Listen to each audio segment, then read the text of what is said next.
வெயிட்டை குறைக்கிறதுக்கு வந்து எப்படி சாப்பிடலாம் அப்படின்னு சொல்லிட்டு உங்களுக்கு நான் வந்து சொல்லலாம் அப்படின்னு சொன்னேன். அது வந்து எப்படி அப்படிங்கிறது வந்து இப்போ வந்து சொல்கிறேன். ஃபஸ்ட்டு வந்து நீங்கள் வந்து என்ன பண்ணிக்கோங்க அப்படின்னா, காலையில் எந்திரிங்க.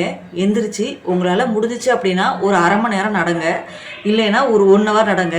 உங்கள் மொபைலில் வந்து பீடோமீட்டர் அப்படின்னு ஒரு மொபைல் ஆப் இருக்கும். அந்த ஆப் வந்து நான் உங்கள் சைடில் வந்து ஸ்க்ரீன்ஷாட்டாக போடுறேன்.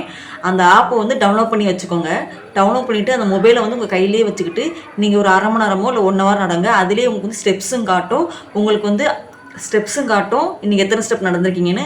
ஹவர்ஸும் காட்டும், எத்தனை நிமிஷம் நடந்திருக்கீங்க, எத்தனை ஹவர் நடந்திருக்கீங்கன்னு சொல்லி ஹவர்ஸும் காட்டும்.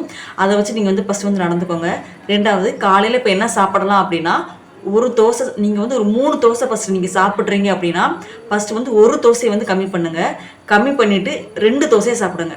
அப்படி தான் சொன்னாங்க. இப்போ ஸ்டார்டிங்கில் குறைக்கும் போது டக்குன்னு குறைக்கக்கூடாது, அது வந்து கஷ்டம்.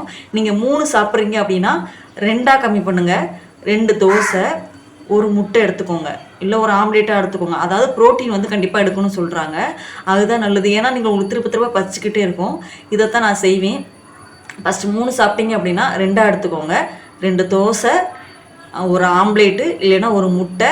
அப்படி முட்டை இல்லை அப்படின்னா ஒரு கொண்டக்கடலை ஊற வச்சு அவிச்சு அதை கொஞ்சம் எடுத்துக்கிட்டீங்க அப்படின்னா, நீங்கள் முட்டையை சாப்பிட்றத விட நீங்கள் கொண்டக்கடலை சாப்பிட்டீங்க அப்படிங்கன்னா உங்களுக்கு வந்து வயிறு வந்து ஃபுல்லாக இருக்கும், சீக்கிரமே பசிக்காது.